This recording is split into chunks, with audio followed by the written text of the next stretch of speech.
السلام عليكم، أنا ياسين والنهاردة عندنا حلقة قوية جدا عن أشهر لغات البرمجة المطلوبة في سوق العمل سنة 2025. البرمجة مش بس مهارة، البرمجة في 2025 بقت عملة رقمية، واللي معاه مهارة قوية بيقدر يدخل بيها أي سوق من أسواق العالم وهو قاعد في بيته. لكن المشكلة إن ناس كتير تبدأ تتعلم لغة وبعدين تكتشف إنها مش مطلوبة أو مش بالنسبة اللي إحنا عايزينه. في الفيديو ده هنتعلم الآتي: هنتعرف على أكتر 6 لغات عليها طلب، هنعرف مين بيستخدمهم وفين، هنديك خطوات تبدأ بيها فورا، وهنشاركك قصص حقيقية من المبرمجين اللي بدأوا من الصفر ووصلوا للشغل. هنبدأ بأول لغة وهي جافا سكريبت، ملكة الويب، بتشتغل على الفرونت اند تصميم واجهات المواقع، والباك اند اللي هو تشغيل السيرفرات. بتعمل أطر عمل زي رياكت وبتخلي الإنتاج أسرع وأقوى، ونود دوت جي اس فتحت المجال إنك تكتب باك اند بجافا سكريبت بدل لغات تانية. نتفليكس بيستخدم جافا سكريبت علشان الواجهة تكون سريعة وسلسة.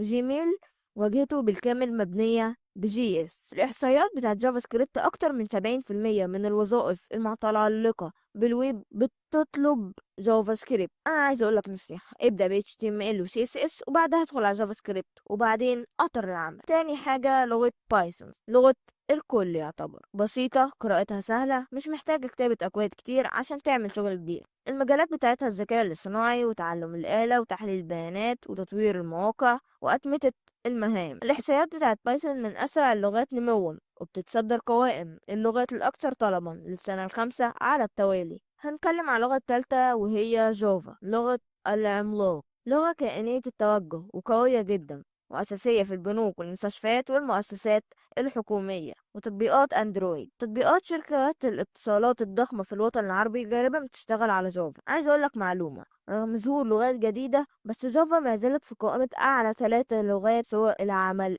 عالميا. لغة سي شارب، بطل الألعاب والتطبيقات، تطوير الألعاب باستخدام يونيتي، تطبيقات سطح المكتب للشركات، وأنظمة ERP وإدارة الموارد. دلوقتي كأنت شخص بدأت تتعلم سي شارب عشان تعمل لعبة بسيطة، انشرها على متجر جوجل بلاي وبعد سنة هتجيلك دخل ثابت من الإعلانات. ندخل على خامس لغة وهي PHP. PHP هي اللغة الجميلة أو اللي انت هتحس بيها باستمتاع. دي شغالة في ووردبريس اللي بيشتغل أكتر من 40% من مواقع الإنترنت، مطلوبة جدا في تطوير مواقع الشركات والمتاجر الإلكترونية.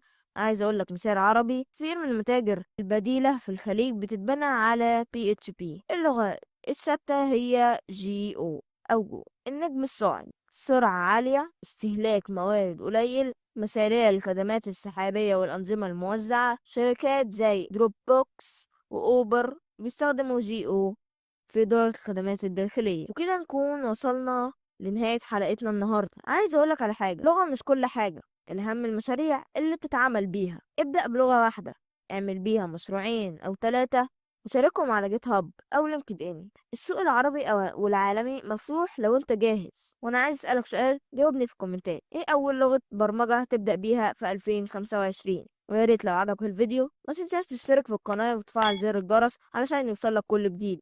ويلا بينا لبرمجة صح.